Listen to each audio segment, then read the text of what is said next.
Thank you for coming out. All right, well, welcome. Thank you for being here. This is World of Wellesley's annual community book read. I have to duck because I'm short or tall. Sorry. Each year we choose a book that helps us reflect, engage more deeply with the world around us and with each other, and this is one of those books. So here at World of Wellesley, our work is rooted in education and awareness. We believe that strong communities are built not just through shared spaces, but through shared understanding. So programs like this are part of how we create that, by opening the door to conversations that might not otherwise happen in our day-to-day lives. So Dear America invites us into a deeply personal story, but also into a larger set of questions about identity, belonging, what does it mean to be American? So these aren't just abstract ideas, they shape real lives, including lives that intersect with our own community in ways that we may not always see. So tonight is an opportunity to listen, reflect, and be in conversation together with each other. And a few housekeeping notes. So we need to be out of the library by 9 p.m. But just before that, we'll have a Q&A right after Jose's presentation. And questions can be submitted via chat on Zoom and through our virtual attendees via note card. So please take advantage of those. Thank you. And I'll turn the mic over to my esteemed board member, Dean.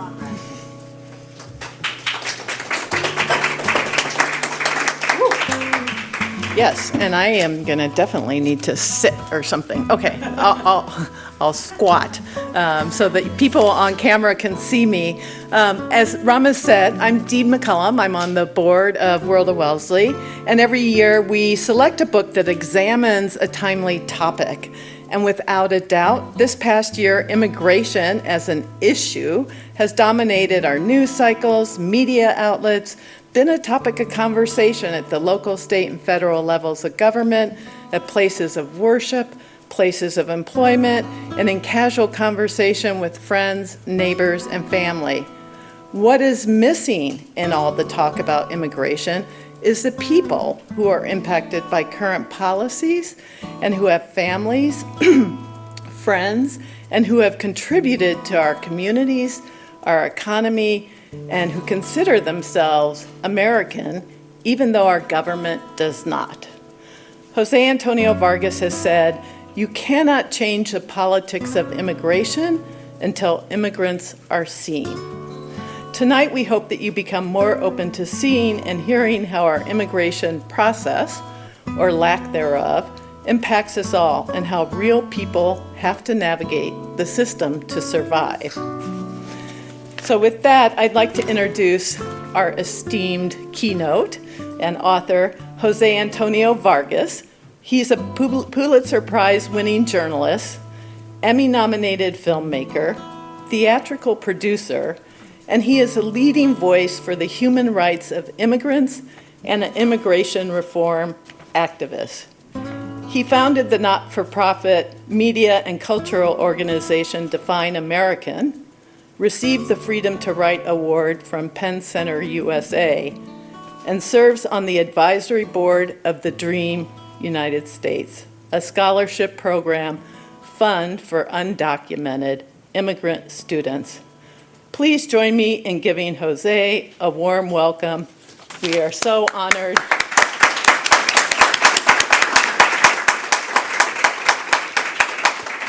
We are so honored to have you here this evening. After Jose's presentation, we will be taking questions and answers. For those of you in the audience, if you have a card, just hold it up and I will pick it up. Thank you so much, and I'll turn it over to you, Jose. Thank you. All right. I prepared a presentation for you all, so I'm just going to dive right in. I am speaking to you from Berkeley, here in the Republic of Berkeley, here in the San Francisco Bay Area, and it's evening where you are. So is that going okay? You can still hear me? Okay, perfect. Okay, so as I was saying, here I'm speaking to you from Berkeley, here in the Bay Area. Thank you so much for having me. You know, as I was preparing for this conversation, I was just reminded that the first time I visited Massachusetts and New England, I was in the middle of covering the 2008 presidential campaign, which I ended up covering for a year and 10 months for the Washington Post. And my area of coverage was how technology how the arrival of YouTube and Facebook played a crucial role in ushering Barack Obama to the White House. I bring up technology appending every facet of our lives because I actually want to start this presentation and what I hope to be a conversation by sharing this tweet, the next slide, that my 27-year-old niece shared with me a few months ago. Do you see that slide? Great. So it's kind of an interesting slide. And basically my niece was like, Uncle, I'm sorry you're number six. When I struggle to make sense of this moment in history, this incoherent, chaotic, predictably unpredictable moment we find ourselves in, the media, the media we consume, the media we share, the media we seek out ourselves, more specifically, what I like to say, the me and media, to me, it really plays a starring role. So, yeah, she said, I'm sorry you're number six, uncle. I should say that journalism is the closest I have to a religion. If you read Dear America, you can probably sense the journalist and the writer battling each other page by page. And sometimes I don't know who won. Journalism to me is a religion. Reporting is a religion. Not just the facts of who, what, where, and when. Even more important to me, the how and the why. So around this time, 15 years ago, incredibly enough, I had just turned 30 years old. I had begun writing for The New Yorker, which was a dream job for an immigrant kid like me who learned to write by reading everything I could get my hands on, including The New Yorker. And my first big piece for that journalistic Bible was writing the first in depth profile of Mark Zuckerberg. Next slide.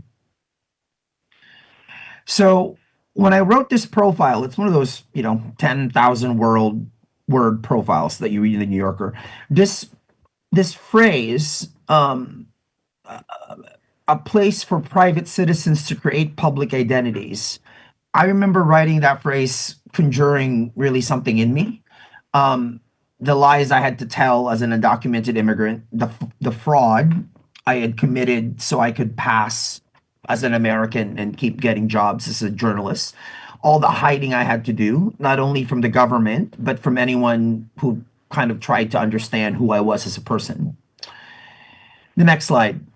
Around that same time, I was reading a groundbreaking book that some of you may have read called The Race Beats.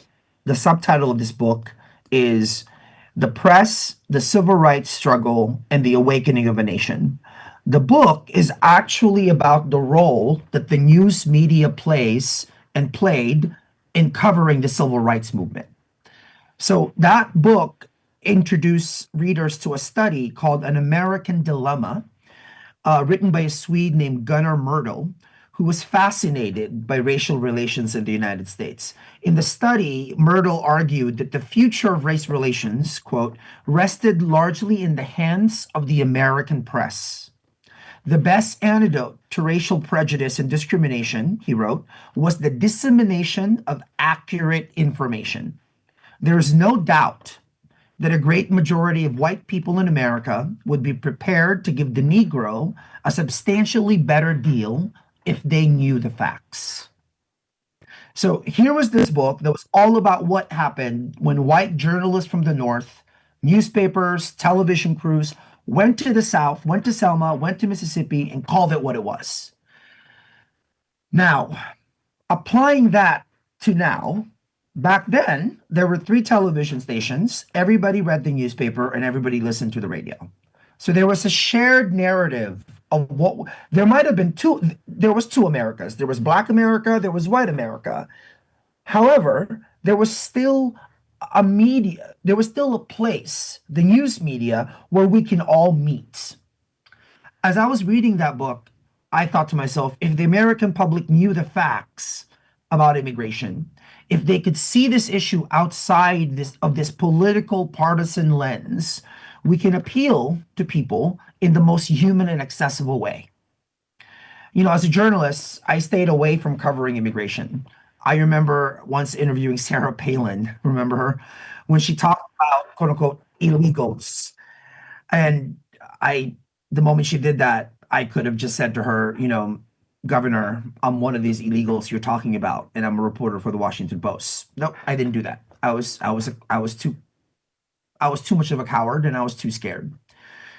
And now, back then, as I was preparing to understand what it means to be illegal in a country, by the way, founded by the freedom of movement, I had to do some basic reporting on the immigrant rights movement, the national organizations that provide legal services, like the National Immigration Law Center, and advocate for immigration reform, the local grassroots organizations that across the country and across the state like Massachusetts advocate for provide for direct services to immigrants, advocate on their behalf of families, and organizes these families to advocate for themselves. And back then, 15 years ago, the emergence of a group of groups of dreamers, undocumented students in high schools and colleges, and their allies, their teachers, their principals, the whole educator ecosystem that was trying to understand what were we going to do with these kids.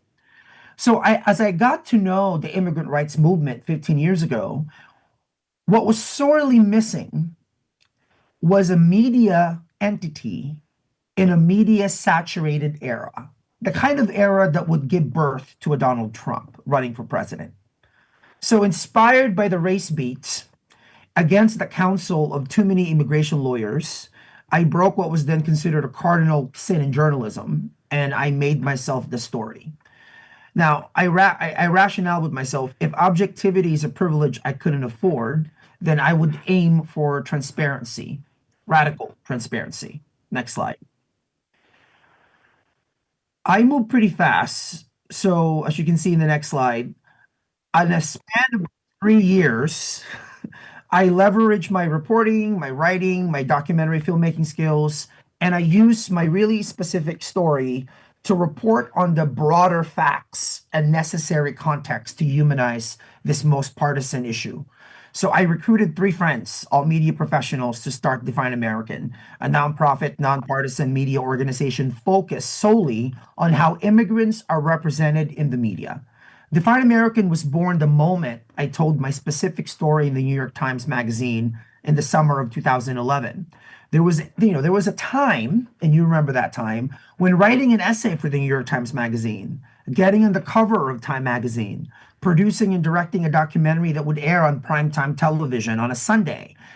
There was a time when doing those 3 things would be mainstream enough and would be enough to drive a conversation and impact an issue and how the public sees an issue.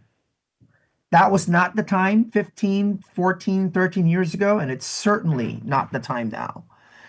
The truth is, you cannot change the politics of immigration until we change the culture in which immigration is talked about and immigrants are seen. And the media, the TV shows we watch, the films we watch, the YouTube videos and TikToks that go viral and land on our phones, the news we consume, all of that shapes the conversations around immigrants and how we are perceived. So when we started in the middle of the Obama era in 2011, when the Obama administration was deporting about 300,000 people in a year, our first target audience was journalists themselves, who were tasked in informing the broader public about immigration as an issue and immigrants as a people. So we started campaigns like the next slide, a Words Matter campaign. So Define American led an effort to change how news organizations use language. Actions are illegal, not people. Actions are illegal, not people. It was an early win for us when the Associated Press, one of the world's most influential news organizations, actually changed its style book in response to our work. And the editors at the AP issued this guidance to its journalists that you can see on the slide. Next slide. Define American worked with newsrooms and industry groups in making sure that journalists themselves knew the facts of immigration and immigrants. That undocumented immigrants, for example, pay state and federal taxes, billions in many cases, depending on the state. That you cannot separate undocumented immigrants from documented immigrants. that millions of immigrants of all racial and ethnic backgrounds in a state like Massachusetts, where you have Brazilian, Dominican, Haitian, Chinese, Indian immigrants who are undocumented, who live with their documented relatives. We call that mixed status families. That you cannot ask how long it takes immigrants from Asia, Latin America, the Middle East, Africa, and the Caribbean to learn English if you're not prepared to face the fact that immigrants from Europe during the Ellis Island era also struggled to speak English themselves.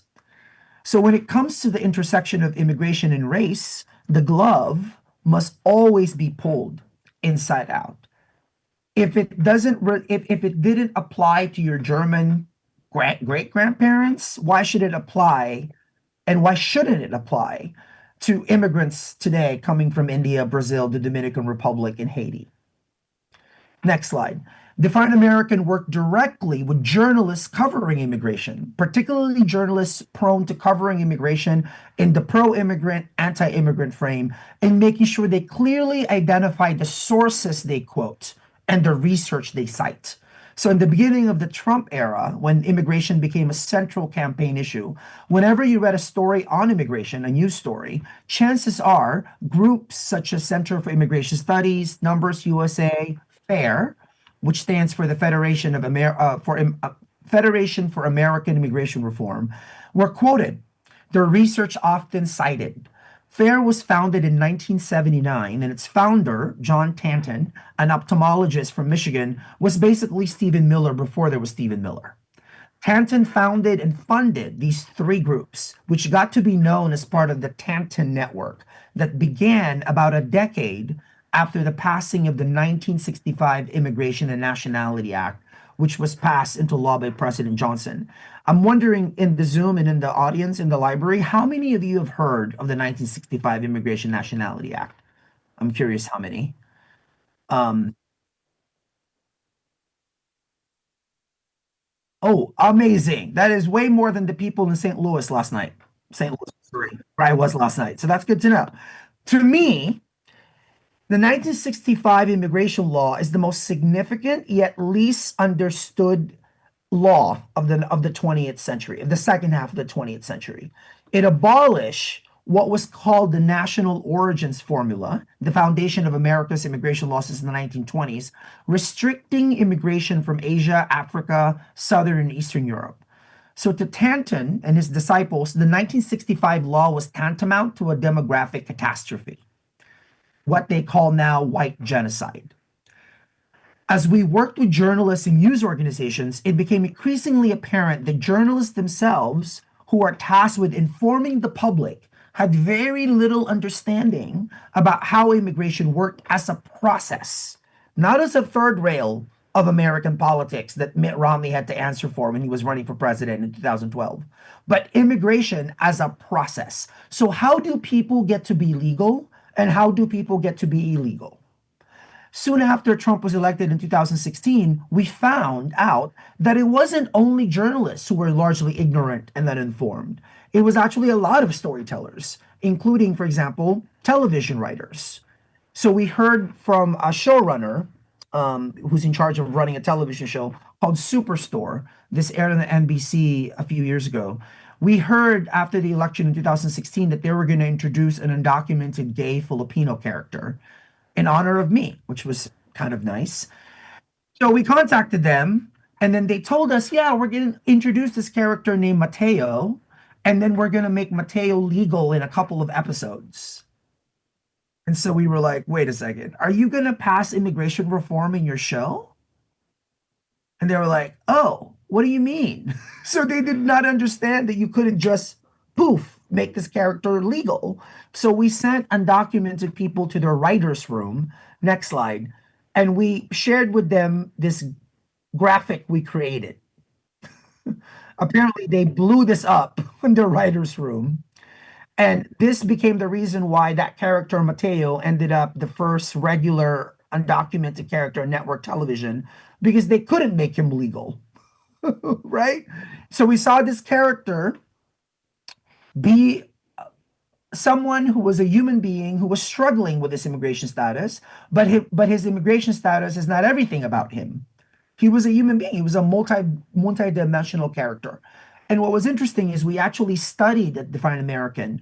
Once someone who doesn't know anybody who's undocumented, once someone who's watching that show develops what's called a parasocial relationship with a character like Mateo, how does that improve how they see immigration?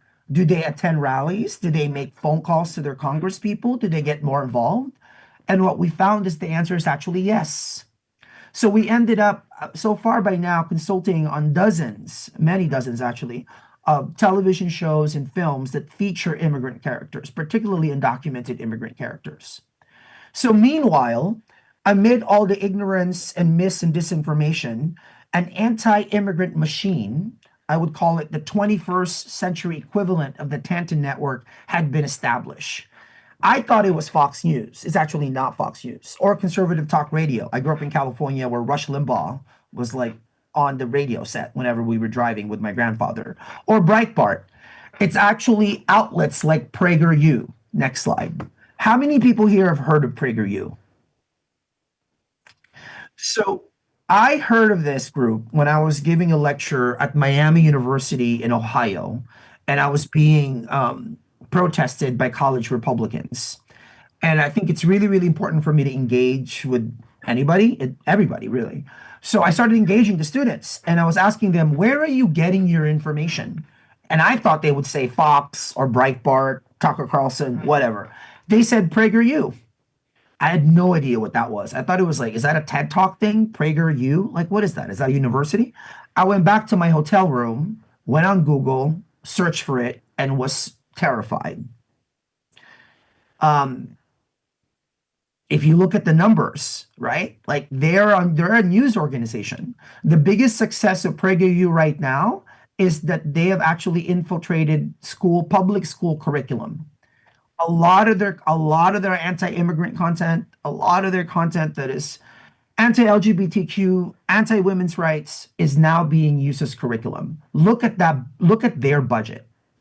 That's just one. Next slide.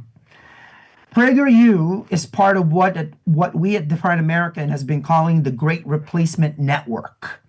We named it after the Great Replacement theory. Look at that visualization, right?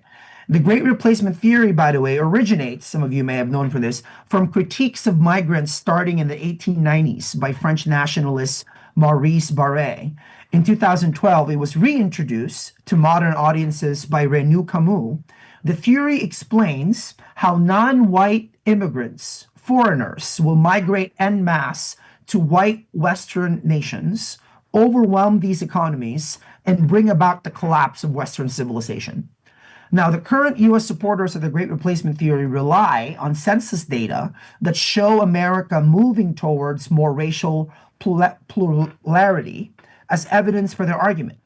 Now, white nationalists then justify anti-immigration rhetoric as a form of self-defense, since the ultimate result of the Great Replacement is believed to be, quote unquote, the genocide of white people.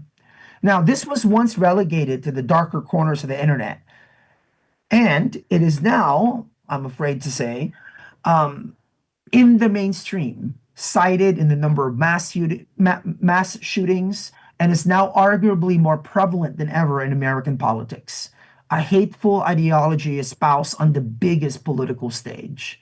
In this visualization in the slide that you're seeing, you can see the interconnected audience landscape of this Great Replacement network. The size of the circle, by the way, equals total audience engagement for the lifetime of the channel. The thickness of the line represents the audience affinity between the channels. You're probably wondering, how did this graphic come about? So after Trump's first presidential victory, we at Define American began studying anti-immigrant media on YouTube. You may have heard that YouTube has now eclipsed Disney as the largest media company in the world.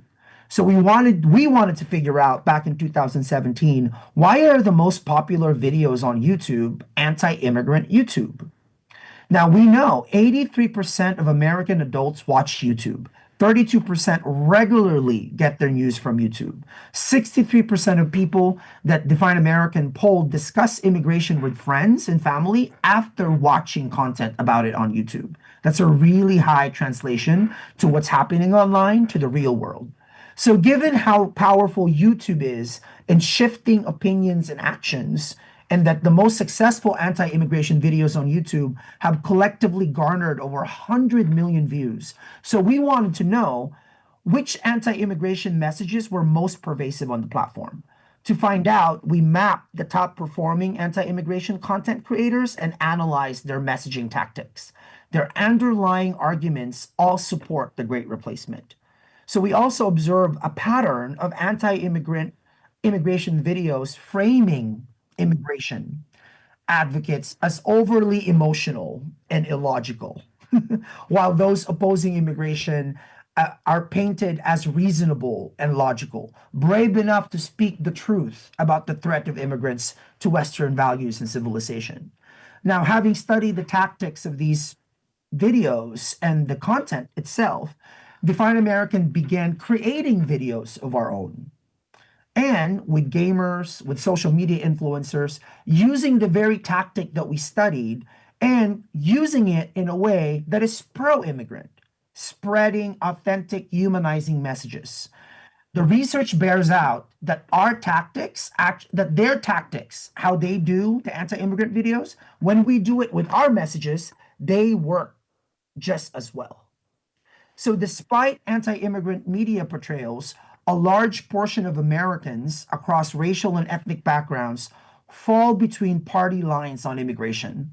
And at Define American, we call them the movable middle. These are people, by the way, of all races, all backgrounds, because we know Latinos and Asians themselves can be anti immigrant, Black people themselves can be anti immigrant. So, how do we actually target people on their value sets who are movable on this issue?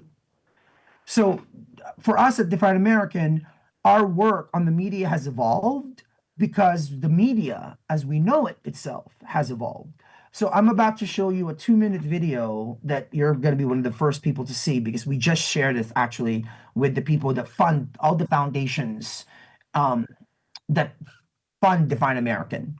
But I'm going to show it with you just so you get a sense of the work that we do and how it's evolved. Residents say agents continue to chase and detain anyone they believe may be an immigrant. Many say federal agents have gone too far and are violating people's constitutional rights. Growing trend of right-wing social media influencers being paid to act as lobbyists in Washington. What we're talking about is an anti-immigration media machine. Activists are using Fortnite and Grand Theft Auto to fight against ICE? ICE are using illegal and forceful tactics to force their way into our communities. Just because you feel helpless doesn't mean you are helpless. We really believe that in order to change immigration policy, first we really need to change the conversation about this issue in the media. We lead workshops, events, and produce influencer-led co-productions, building an infrastructure of support for the immigrant rights movement. What would you say it should look like to care for immigrant neighbors? To shine light on immigration through gaming. Immigrants belong, okay. We are really lucky to be part of the I Belong cohort, identifying the different movable middle audiences and being able to work with them. Define American have worked tirelessly compiling so many resources so that we can tell these stories responsibly. They have advised on your favorite TV shows. They're doing all the hard work behind the scenes, making room for a conversation. Take one marker. I think having hope is inadequate for the moment. I think we actually have to insist on being a hope. Say it loud, say it clear, immigrants are welcome here. Everybody is looking for a big story. People might think of my story as a deficit of like all these things I lack. But it's also important to tell the arc of a full life. I want to be upfront about who I am. I am one of the estimated 11 million undocumented immigrants in our country.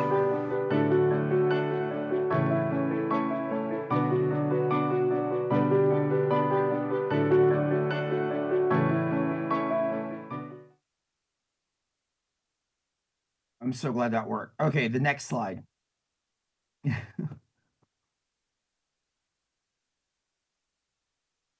So this is our, organizations now are asked for their theory of change. So this has been our theory of change since we started this organization. If you're a journalist writing about immigration, if you're a TV showrunner or a film director or a playwright or a video game influencer or a novelist, like my friend Min Jin Lee, and you're writing an immigrant story in whatever medium you're working on, and you want to tell that story with accuracy, authenticity, and humanity, we are here to help you. We have research, we have resources, we have toolkits, we have guides that you can use. So at the very least, please do no harm, right? This has been really the crux of our work. I would say that, as you can imagine, this is the hardest time for us. And also, this is the most energizing time for us because our work is more urgent and more relevant than ever. Now, in the middle of all this, I finished working on a 5-year book project. I actually just turned it in a couple of weeks ago, and I'm waiting to get edited now. And I'm going to give you all kind of a special preview. This is, in a way, a follow-up to Dear America. Dear America, as you know, is a memoir. This is more a reportorial project. I work with the Pew Research Center. I'm a big data person, so I love working with data. I work with the nonpartisan group, the Pew Research Center in DC, to come up with numbers. So I'm going to share a few things with you. The next slide. I don't know how many people here have seen this map. Oh, these are all of the, by the way, I'm sorry. Thank you for showing this slide. These are all of our resources. So please go to Define American and you can find all of them. These are all the research and all the toolkits that we have. Next slide. So this is that map. This is from a book called The Nation of Immigrants that John F. Kennedy, it's almost like a booklet that John F. Kennedy wrote when he was still a senator. My research, actually, many days spent at the JFK library there, showed that the ADL actually drafted a great portion of this book. In the middle of this book is this map that I was just obsessed by.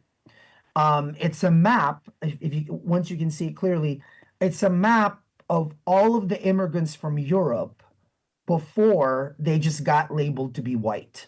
So I didn't know, for example, when I was in Missouri last night, that the Germans and the Hungarians populated Missouri. I did not know that Germans basically was the Mexicans of the 19th century, where they were the dominant ethnic group in America, the Germans. And inspired by this map, next slide, working with the Pew Research Center, I did this map. Please don't take a picture of it. It's not public yet. It's going to be published in the book that I worked on. So this is the 53 million immigrant population state by state. 53 million. 11 million of whom, we are told, are undocumented. Although, if I were to count all the undocumented white people I meet at Starbucks, I think it's way more than 11 million people. I think that's an undercount, right? Now, next slide. Let me just break it down for you here. So you will see that the top immigrant groups, the next slide is showing you California, Texas, and New York, right? So let me break it down. So in California, where I'm at right now, 26.7% of our population is immigrant. That's 10.5 million people. I'm not counting, by the way, the kids of immigrants. I'm just counting the immigrants. And those are the top 5 groups. Look at Texas, look at New York. In Massachusetts, where 1 out of 6 people are foreign born, 1 out of 6. Your total immigrant population in Massachusetts is 1.27 million people. Your immigrant population is actually bigger than the total population of the state of Delaware or the state of Rhode Island or Montana. Your top 5 immigrant groups, Brazil, China, Dominican Republic, India, and Haiti. You're one of the rare states that have a multiracial immigrant population as your top immigrant groups. Now, this is unprecedented change, by the way. What we're seeing, 53 million people. The next slide will talk what I'm talking about. Now, I made this slide and I'm still wrapping my head around this slide. So 42 million people from Europe immigrated here before 1965. This is including, of course, the Ellis Island era. 42 million people, but mostly from Europe. Then, when the immigration law changed in 1965, this country has welcomed or struggled to welcome 53 million immigrants in 60 years or so. So 42 million people, mostly from Europe, in 187 years, 53 million people in about 60 years. That's a lot of change, right? It's a lot of change. And you could see, I could empathize in a way with why people like Stephen Miller would call this, oh, the 53 million is trying to replace the 42 million. That's not my argument. My argument is the top 4 immigrant groups in this country, Mexicans, Chinese, Indians, and Filipinos. Those are the top 4 immigrant groups across the country. We are replenishing this country in the same way that the Germans, the Irish, the Italians, and the Polish did in the 19th and 18th century. It is not a great replacement, it's a great replenishment of the country. Because immigrants have always replenished this country.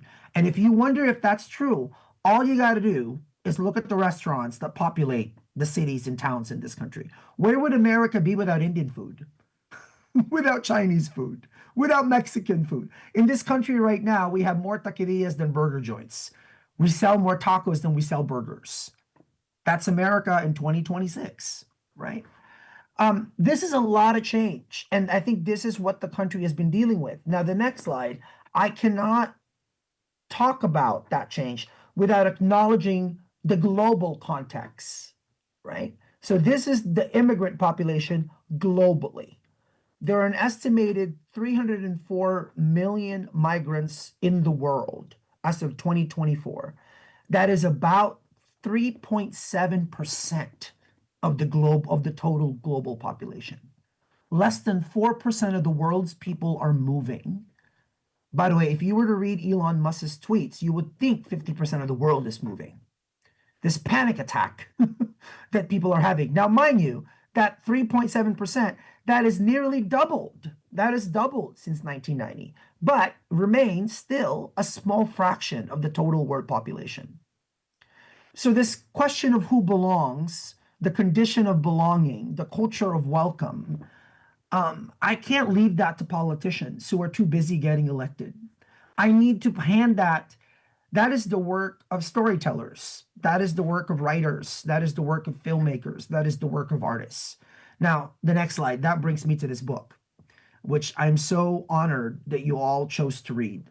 If you're wondering, by the way, why the book is written the way it's written, as I said, I was in St. Louis last night, and this young man, high school student, approached me and said, is the book this short because you knew that it was going to be assigned reading for students and you wanted to make sure that they got through it because we don't read that much anymore? I thought that was such a great question. I was like, no, that's not why the book is relatively short. This book to me was really an act of self-editing. I wanted, as you were reading it, as I was writing it, I wanted the reader to really get a sense of the rhythm of what it means to lie, to pass, to hide. So like the tempo of a life on the run, which is what being undocumented was for me, which is what being undocumented means for a lot of people, right? You have to lie a lot. There's a whole lot of lying, and the lying for me has been incredibly costly. I did not realize that lying about being a US citizen and committing fraud whenever I filled out an employment form is the reason why I can't simply adjust my status. Lying about being a US citizen is the highest offense against immigration law. And because of that, most avenues of legalization is not available to me. I would have to be given a waiver for having committed that specific kind of fraud. So you lie, you pass, you hide. That is what you do. To me, the most relevant chapter in this book, given where we are right now, is also the shortest chapter in the book. The next slide. Strangers. That is where we are now. To me, immigrants in this country, undocumented immigrants in this country, can't pass alone. At every single point in my life when I had to make a choice about what I had to do just so I could survive here, every stranger who didn't become a stranger, my principal, my high school superintendent, my mentor at the Washington Post, all of the people who have protected me, who have become almost like human passports, they are the reasons why I have been able to stay in this country. They have given me permission to stay in this country. And I think that relates to every other immigrant in this country right now who are making choices about whether we should stay, whether America is still worth staying in, or whether it's actually something now that we should consider leaving, which is, by the way, something that the White House is celebrating every day whenever an immigrant, leaves the country. Next slide. To me, strangers, my life has been really informed and really saved by strangers who became like family to me. We saw a great example of this, by the way, last year in a small town in New York called Sackett's Harbor.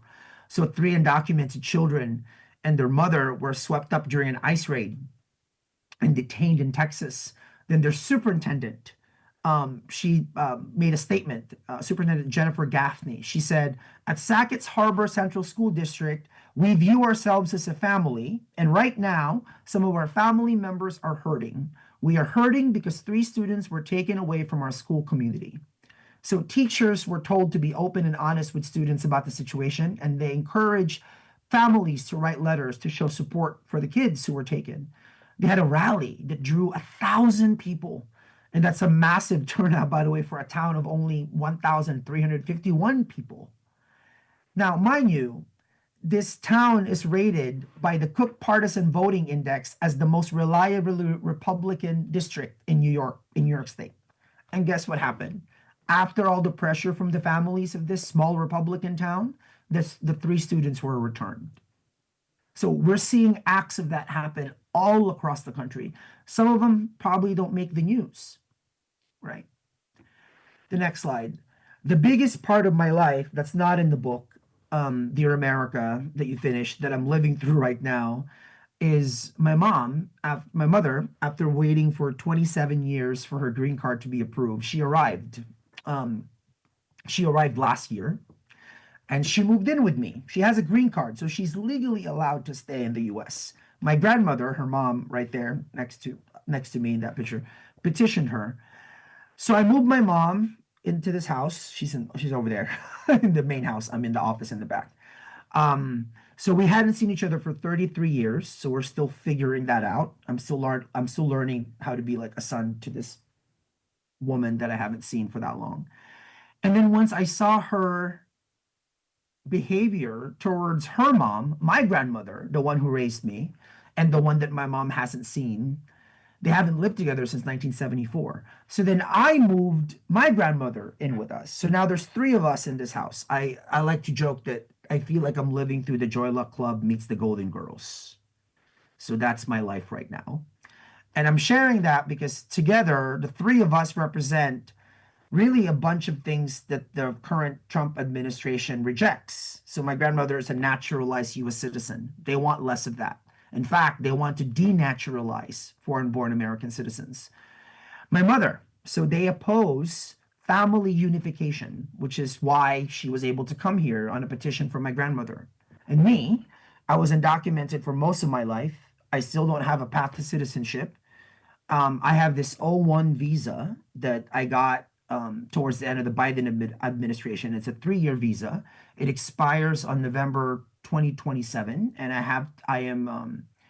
I agreed. That's part of the visa process. I agreed that when the visa expires in November 2027, that I would leave. I'm allowed to ask for a renewal, a yearly renewal of the visa. And right now, my lawyers are not, we're going to apply for a renewal, but they're not very optimistic that it might get renewed given the state of affairs and given that the State Department is tracking my LinkedIn account every week. The State Department approved the visa. So I don't know. I don't know if I'm going to be here after November 2027, and I'm preparing my grandmother and my mom for that reality. I don't know if they want to stay here if I'm not here. I don't know if all of us will just move back to the Philippines. I don't know what that's going to mean. So we're all just trying to figure that out. Next slide, the last slide. Probably the most surreal part of my life is this. The community that I grew up in, Mountain View, decided they were going to change a school. They were going to change the name of a school, and my name was one of the finalists. And then to my own surprise, they voted for it. And to be honest, I wasn't sure, like, can you legally name after somebody who's not here legally? Because this happened in 2019. And I have to say, it meant a whole lot bringing my grandmother and my mom to them. That's the first time they saw it. I don't think they quite understood what it meant until they started seeing the students. It's kindergarten to fourth grade. And this event right here was the International Day last spring, in which every student had to come show their immigrant background, whatever that may be, right? And I was reminded by that phrase, e pluribus unum, out of many one. I think that's what's being challenged right now. I think that is what's being challenged. And I think, to be perfectly direct with all of you, I think in this era of mis and disinformation, in this world of AI and trolls, it is critical. It is critical that we all realize that you are the media, that it is actually your job to make sure that your relatives, your coworkers, your neighbors, your friends do not fall into the rabbit hole and consume an anti-immigrant machine. It is your job to make sure that they stay informed. And you can't leave it to Fox News and Breitbart and PragerU and YouTube to determine how they think about millions and millions of people. So I wanted to explain to you the work that we do. I hope that you check it out. I hope that you support it. And I hope that in one way or the other, you find a way that you can utilize what we do to serve as a better ally and not be a stranger to the immigrants that populate your community. So thank you for having me. So thank you to Jose for what a remarkable presentation, and it goes so well hand in hand with the book for those of us who read it. So just another round of applause for Jose, please. Thank you. Yeah, I wanted to just show more what we do and just unpack it a little bit more. So thank you. Well, it was, I read the book, and we hopefully have some questions from online and in the room. But I think what I found so powerful about the book is what a welcoming read it is. And I think I heard your voice throughout it and the emotion that you were experiencing during each of those, periods of your life. And, maybe it helps that I'm also a Mountain View High School graduate. But it was, of course, a long time before you, but I thought it was incredibly well told and compelling. And in fact, it made me think a lot about this place that you grew up in, and that I also spent time in, and this school community that held both of us at one point. I walked the halls that you walked, and for the people out here, the halls are outside. And so you walk from class to class outside. That's something I think that's hard for us to think about out here. But I also, I worked on the Oracle, the school newspaper, and spent time in that office. And, I knew a lot of the staff there. My mom even worked there for a while. And I'm guessing that it was very different when you were there, and yet the same in many ways. And I recognize the strangers that you talked about, the people who made an impact in your life. You talk about how so many adults really wanted to make sure that you were not left out or left behind. And today you have a role in continuing that work, right? It appears that there's a program, the MVLA Scholars, that was established. And so I wonder if you could just talk a little bit about the impact for you when someone stepped in like that, and what it means for you to do that now. Thank you so much for framing that way. One thing I will underscore is, I wasn't like some 4.0 student, right? Like by the time my high school principal, Pat, and the superintendent, got close to me, I was barely a 3.0 student. So meaning, I wondered to myself, if they paid attention to someone like me, how many other students that I didn't know about that they paid attention to, right? So it wasn't just paying attention to the exceptional good student. But so much, I think, to your point, and maybe it shows up in my work, I was so fortunate that this place, this because high school is more than high school, right? Like it becomes its own kind of welcoming organism. It's where you feel rejection, you feel a lot of things, especially during that age. Here I was dealing with two things, being gay and coming out of that, and then being undocumented, which I didn't know what that was about. And I had all these adults. Every single person I told, their reaction was, how can we help you? Even if they didn't have language around it. They're like, how can we help you? And so MVLA Scholars got formed because of that wanting to help. There was this is Silicon Valley, so this venture capitalists, a guy whose daughter attended the district was getting ready to donate a significant amount of money to the school and asked the superintendent, what is the best way to spend this money? And the superintendent, who's become like a father figure to me, said, well, how about scholarships? And keeping me in mind, Rich, the superintendent, said, and let's not ask for immigration status. Let's just keep it open to any student who's deserving of it. So that's how I was actually the first recipient of that scholarship, and I happen to have been undocumented. And now I think more than 1,000 students have gone through that program. It got started in 2000, the year I graduated from high school. So that program has continued, and it served a lot of students, regardless of immigration background and regardless of ethnic and class background. That's just one example, right? And I wonder how many other school districts that's happening to. This scholarship fund, by the way, that I'm on the board of, please check it out. It's called the Dream.us. It was founded by Donald Graham, Catherine Graham's son, the previous owner of the Washington Post before he sold it to Jeff Bezos. That's a whole other conversation.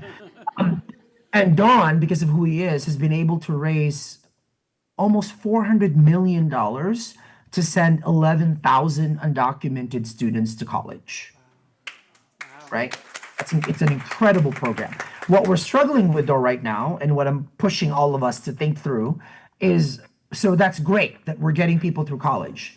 But given where we are right now, where this administration is deporting DACA recipients, and that high school students graduating from high school and going to college are not eligible for DACA, right now, Stephen Miller is trying to overturn Plyler versus Doe, which allows undocumented students to go to public schools, right, K to 12.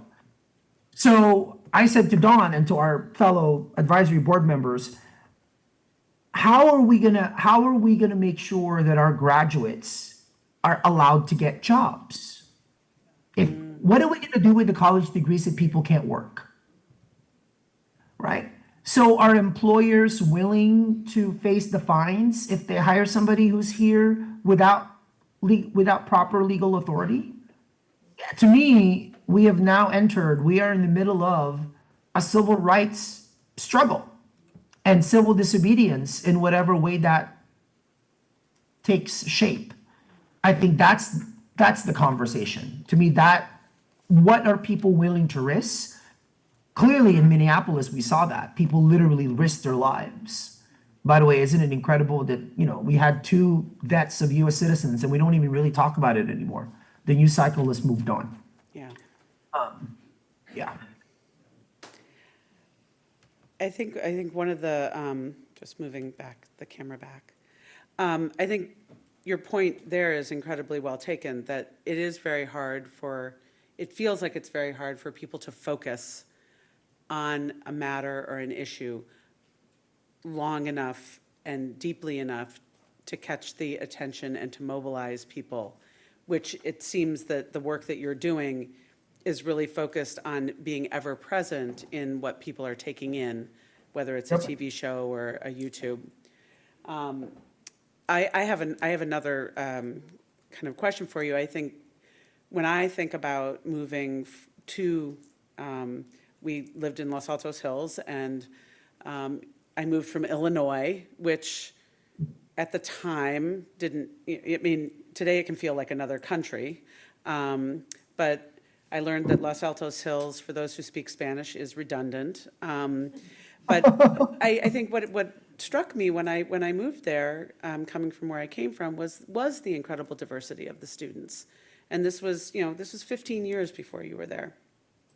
By race, ethnicity, socioeconomic status, gender identity, and sexual orientation, it was a much more diverse group of peers than I had known in the place that I left. But that said, I never thought for a minute about anyone having or not having documents. Like that never, as a high school student that many years ago, that never was anything that we talked about. I'm not saying it wasn't a reality for some of my peers, but it was not something I think that was in the general awareness of a high school student at that time. And it's, one of many things that are so different today. You moved through your life there during a time of tremendous change in this country, and it's changed even more since. And your book gives all of us a sense of, the social, the emotional toll of living with this secret that you discovered. You had to find out the secret yourself. Can you share tonight a bit about how that shifted from like before you realized that you did not have those documents and what they were, and then how that shaped the person that you've become? Obviously, it's your mission, but what the before and after a little bit. I got here 93. So 93 to 97, I call it the 93 97. So that was Nancy Kerrigan, Tanya Harding, Stoneham, Massachusetts. Nancy Kerrigan, Stoneham, Massachusetts. I'll just remember that. Where the hell is Stoneham, Massachusetts? What is that, right? So my introduction to American culture was Nancy and Tanya and OJ. Oh, wow. So that was my kind of like, and those 4 years were kind of the innocent years. I was adjusting to this new country. I was adjusting to living with my grandparents, right? Who didn't, who I'm sure was adjusting raising a 12-year-old kid. And maybe back then I didn't really become a journalist until I found out I was undocumented. And the only reason I became a journalist was, this is in the book. The reason I became a journalist is because I thought if my name can't be in a legal document, well, what if my name was in the newspaper? At least that meant that I existed. It was literally just a way to exist on a piece of paper, get a byline, right? So from 12 to 16, I was just trying to understand this country, and I was so confused by racial categorization. I was just, the Philippines, as you know, was a colony of America, and in many ways still is a colony of America. I didn't know that Whitney Houston was black until I got here. I didn't know that Macaulay Culkin was white until I got here. And so what happens when you're neither white nor black? Which, by the way, is most of California. California, because of the 1965 immigration law, California is 60% Latino and Asian. In a country that still thinks of itself as pretty much black or white. Whenever I'm in the East Coast, whenever I'm like in DC, New York, to some extent Boston, I am reminded that we haven't really moved on from the Civil War, right? Like we're still litigating, this country is still litigating the Civil War. This country, most Americans don't know what the Reconstruction Amendments were. In my experience, most people don't know what the Great Migration is, right? With the movement of 6 million black people from the South to the North. So here you are, a country that has erased so much of its history from itself, and then you added 53 million people on top of it. So I think the before years were the years that I was trying to figure out where does like a Filipino kid who's neither white nor black, who looks Asian but has a Latino name, like where do I fit in this thing?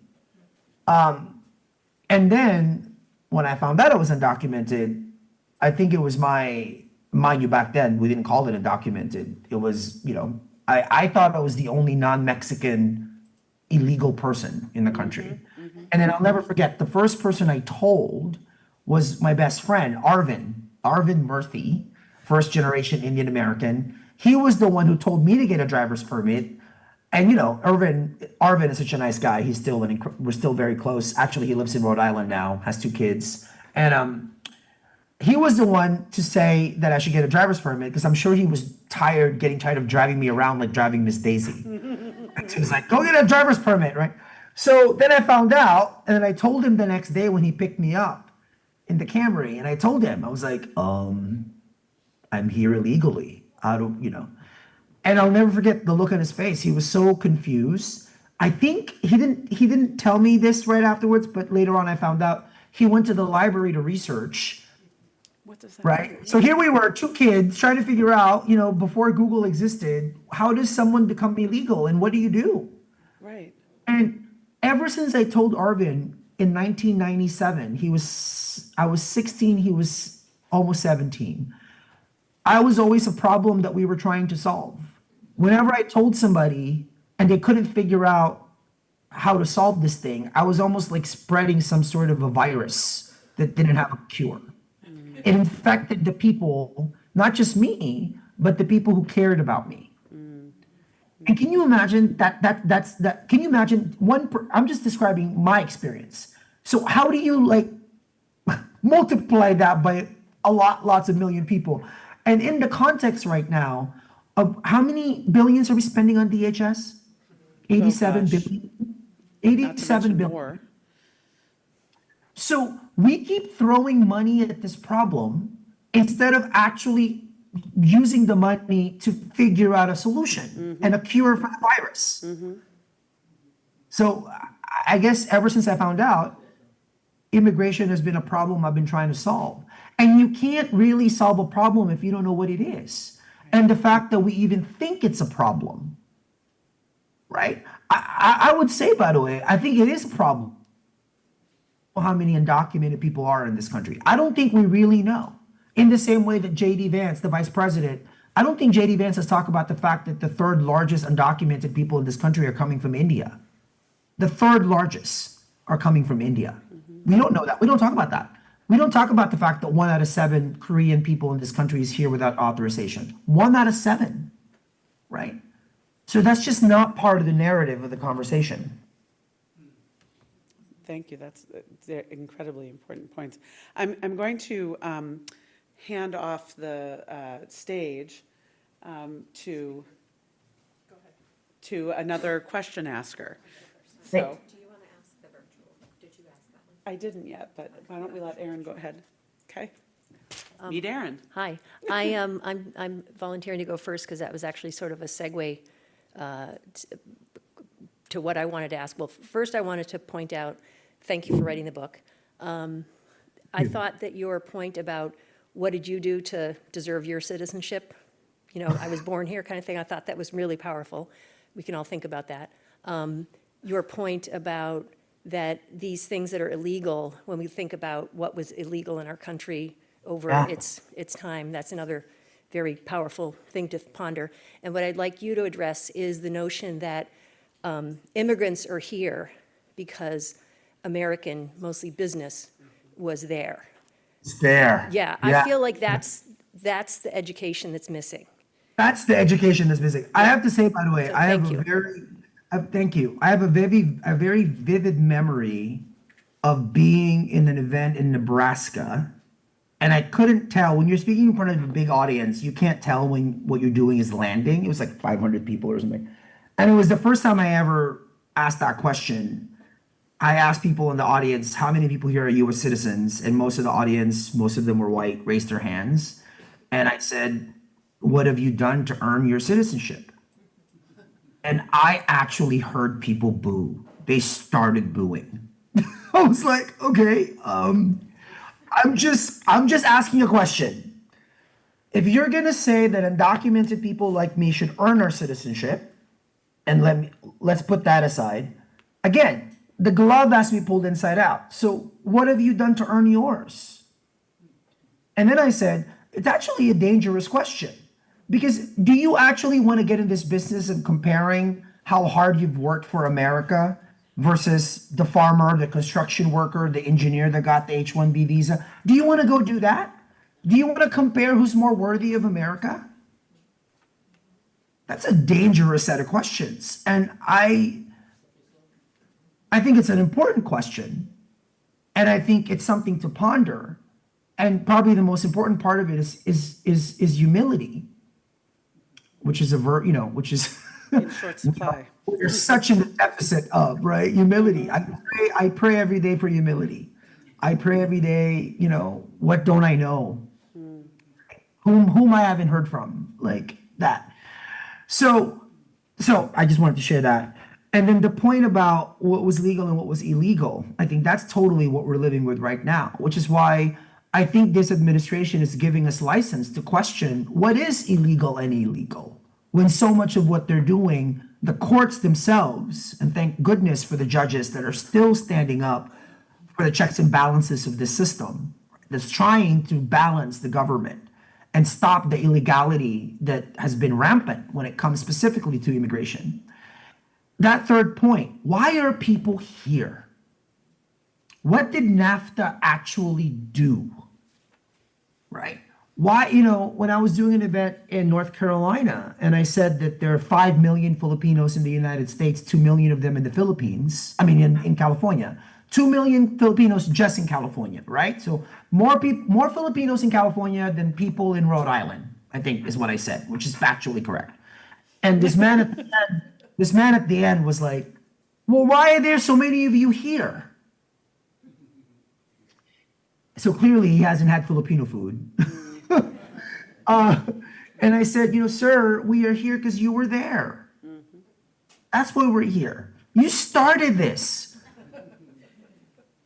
So if you can go to the Philippines, claim the Philippines, and pay $20 million for it, and in the process kill 200,000 Filipinos during the Philippine-American War, which is not in many textbooks, right? And then claim the Philippines so you can have a base for your market in the quote-unquote Orient. If you could go do that, why can't we come to you? Especially, clearly, you need nurses. And clearly, when you took the Philippines, you taught us how to take care of you so we can take care of you in the Philippines, right? And then we come here, because Filipinos over-index, by the way, when it comes to healthcare, right?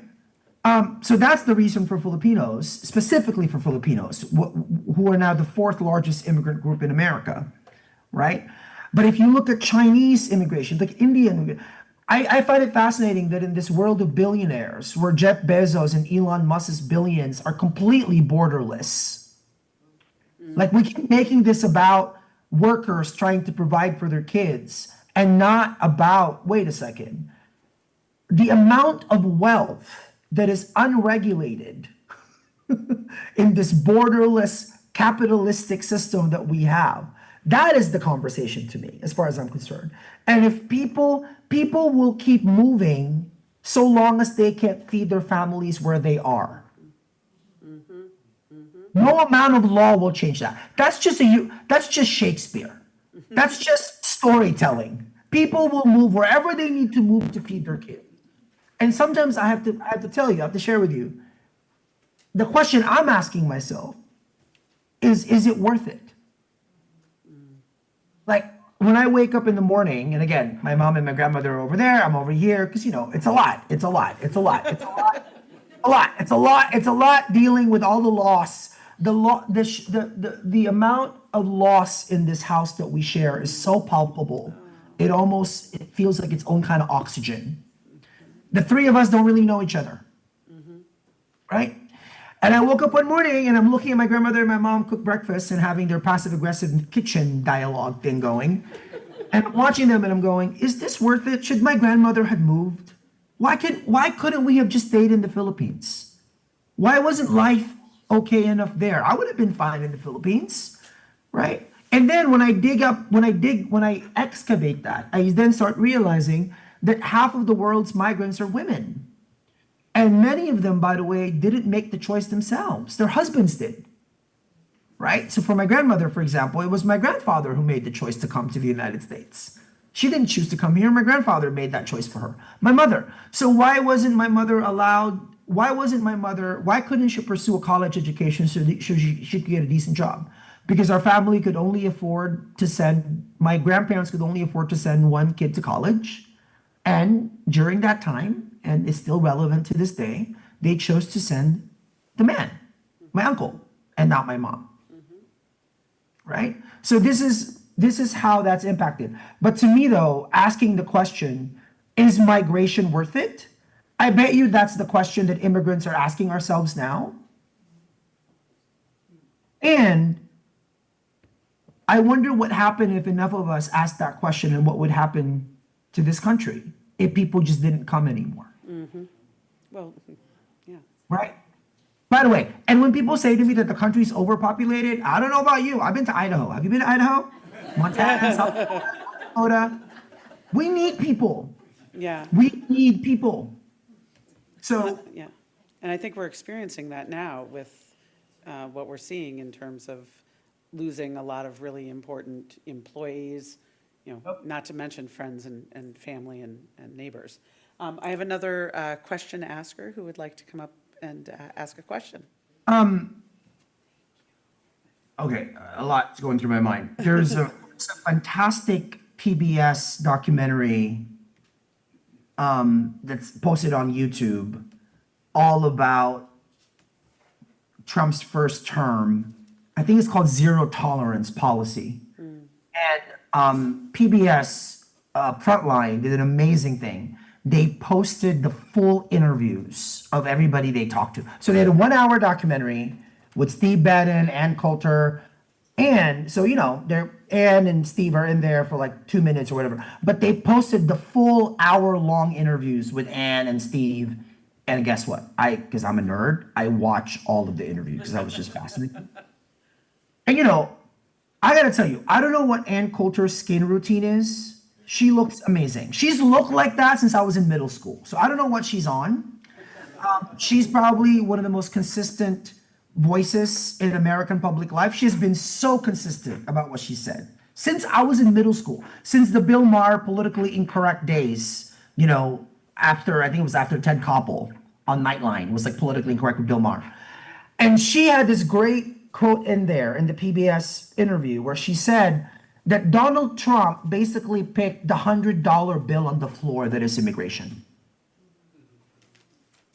That's why in 2015, once he announced he was running for president and started talking about Mexicans and they're not sending our best, what he did was pick up a $100 bill from the floor that nobody was willing to touch. So that whole great replacement network that I was talking about, the Breitbart, can you imagine Fox News without undocumented people in it? Like, I actually think we could file a class action lawsuit for defamation. Just the amount of lies that have spread on Fox News, that we vote, that lie that we vote. Vote with what? You don't even want to give us driver's licenses, right? Texas, 1.8 million undocumented people in Texas, they cannot legally drive. What ID could they use or would they use to vote? By the way, this is simple logic, right? Are these the kind of questions that journalists themselves are actually asking? No. We don't even interrogate that. Most people don't even know that 19 states, most states don't allow undocumented people to drive. Thank goodness that the state of Massachusetts does. Yeah. However, the driver's license that undocumented people get in Massachusetts are not valid anywhere else in the country. You can only use it in Massachusetts. The same thing with my license in California, right? So whenever I'm in Boston, I have to actually talk to myself, am I going to drive in Massachusetts with my California license? But I want to use my Avis preferred thing, but I don't know if I should risk it or not risk it, that whole calculation. So the amount of lies, I think history will record when we're ready to deal with history, that the amount of lies that they've spread about quote unquote illegal people, that we vote, that we commit crime, that we're taking resources away, all of these things that can be proven, that have been proven untrue. The fact that we've organized people around the lies. And to me, that there's this greater theory, which is they're replacing us. So Greg Bubino, who got fired as a Border Patrol chief, I don't know if you read in the New York Times, he did an interview. He said that before he got let go, before he had to forcibly retire, his plan was to deport 100 million people. That's a third of the country. So they're not talking about undocumented versus documented. They're just like, you know what? Remembering that graphic I showed you? This is just too many people. Too many people, right? And my fear, though, is that this ideology that we thought was just on cable news, was just on the periphery, has now infiltrated our kids, right? So our biggest campaign at Define American right now is actually working with gamers. I don't know how many of you have kids, all they do is like play Twitch or Fortnite, right? Boys. And we figured out a way to work with gamers so that they can integrate an ice raid in the middle of a video game. So then we're showing kids, this is what's happening, the boys in particular, this is what's happening. So we can't, to me, we're in the middle of a media war, and we can't afford to lose the narrative on each of these fronts because the lies have been so pervasive that we've organized people around it and led people to vote for it. That's the thing. Going back to the original question. To the minds of Stephen Miller, this is the issue, right? On the side of like humanity, empathy, they couldn't even tell you why there's 5 million Indians in this country right now because they wouldn't know what the immigration law is. And if you ask them, what policies should this country have? Should we be like Australia and Canada? Should that be the immigration model? It should only be based on merit. It should only be based on education. And my question there is, then what would have happened to the Kennedys? Right? Mm-hmm. Talk about chain migration, right? Like Ted Kennedy, I mean, he explicitly said great-grandparents from both sides, right? So if we said that Indians and Filipinos, for example, can no longer bring their relatives, is that what we said to the Germans and the Italians? I recently watched The Sopranos and rewatched it. I watched it when it first aired. I rewatched it specifically to figure out how immigrant The Sopranos was as a show. It's a very immigrant show. I was like, oh, it's interesting now with that framing. This is a really first generation immigrant show. Yeah. Thank you. It makes me think about rewatching it again too. So it's getting close to 8:30, and you had offered us that time. I do want to ask one more question, if that's okay. Yes, please. From one of our viewers online, but I think it's something that a lot of us are thinking about, that those of us who are moved by your story and also moved by everything that we are following in the news, but we're unsure about what to do next. Is there one meaningful action that comes to mind that you would like each of us to try to incorporate into what we do? Well, thankfully, you are in Massachusetts. It's not perfect, but it's one of the more immigrant-friendly states in the country. My ask, though, maybe I'll make it really specific about kids, because I deal a lot with students who are trying to figure out what to do. Should they still go to college? Should they still? This is going back to the Mountain View High School metaphor. How do we create cultures of welcome in our schools, in our communities? How do we signal that to people? Maybe it's the library, for example, once a week showing some sort of a movie or some sort of a thing with an immigrant theme. Anything that can signal welcome. By that, what scholarships are available? What mentorship opportunities are available? How do we signal to people that the law is actually not what's at stake here? What's at stake here is who belongs, and how do we determine who belongs? As an example, at Define American, we supported this undocumented Korean student actually at Harvard. He became the first undocumented recipient of the Rhodes Scholarship because we lobbied to change the requirements for the Rhodes Scholarship. We lobbied them, sent a letter to the board and said, this kid has grown up in this country, this is his only home, can you change your requirements? This was 7 years ago now. And for us, the goal there was if we can get the Rhodes Scholarship to change its requirements, then we can get the Kiwanis Club in Lincoln, Nebraska. So my question to you all is, if you see all those scholarships and fellowships, right, from well-meaning progressive organizations, and there's always that paragraph that says, U.S. residency required, U.S. citizenship required. Can you be the person that contacts the organizers of whatever scholarship and fellowship and say, can we rethink that language? And go to Define American, we have a toolkit that can help you do that. That's good to know. Something as specific as that. And the bigger thing is I think we all have some kind of privilege. Like, for example, on my way to I was just literally in St. Louis for 48 hours. So I flew to St. Louis Tuesday night on the same terminal that woman, that mother from Guatemala got arrested, right? So I flew in from that same terminal. And my mentors, my people started texting me because they knew I was leaving. They were like telling me, can you just not go? Just don't fly out of SFO today. And I didn't even tell them I was flying out from the same terminal. So I, of course, considered it. And then I'm like, you know what? Like, if I succumb to this now, if I succumb to this fear, I would not have started Define American 15 years ago. So I'm ready for this. I'm going to go do that. And that was my way of saying, I think all of us have some kind of privilege. And I think the question becomes, what are we doing to risk that privilege? I think you're going to be encountered, if you've already not encountered it, a moment during this time where something's going to happen. Someone's going to say something. Something's going to happen right in front of you. And then you have to ask yourself, what am I going to risk? Exactly. Thank you for that. I want to say thank you again to Jose, and I'm going to switch the camera back so we can see everybody expressing appreciation. Thank you so much for reading the book, by the way. I really appreciate it. And please check out Define American. Thank you.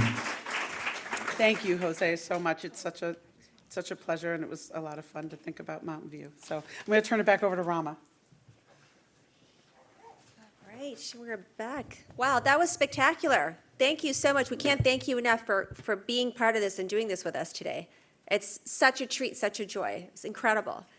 Can you do me a favor and take a picture of the audience there and just text it to me? I'm texting with one of Totally you. can. That would be awesome. Totally can. Awesome. So, All right. So Thank tell you so your much. Lola, maraming salamat. Ay, walang anuman. Thank you. We're going to go cook dinner now. Okay, bye. So, thank you, everyone. And, just, He had to go cook dinner. right. Got to make dinner. So I hope you all enjoy this. These conversations don't end here. They continue in our homes, schools, and our community. But thank you for showing up and being part of this. Once again, a shout out to our amazing World of Wellesley team. We have Shika, Laura, Deed, Betsy, and David. So I hope you enjoyed this. Any other last words, Deed? I'll just say again, thank you. We do have additional books for anybody who would like a book. And if somebody would like it after the fact or knows somebody because you've talked about this event, have them contact World of Wellesley. And thank you again for coming this evening. It's been wonderful.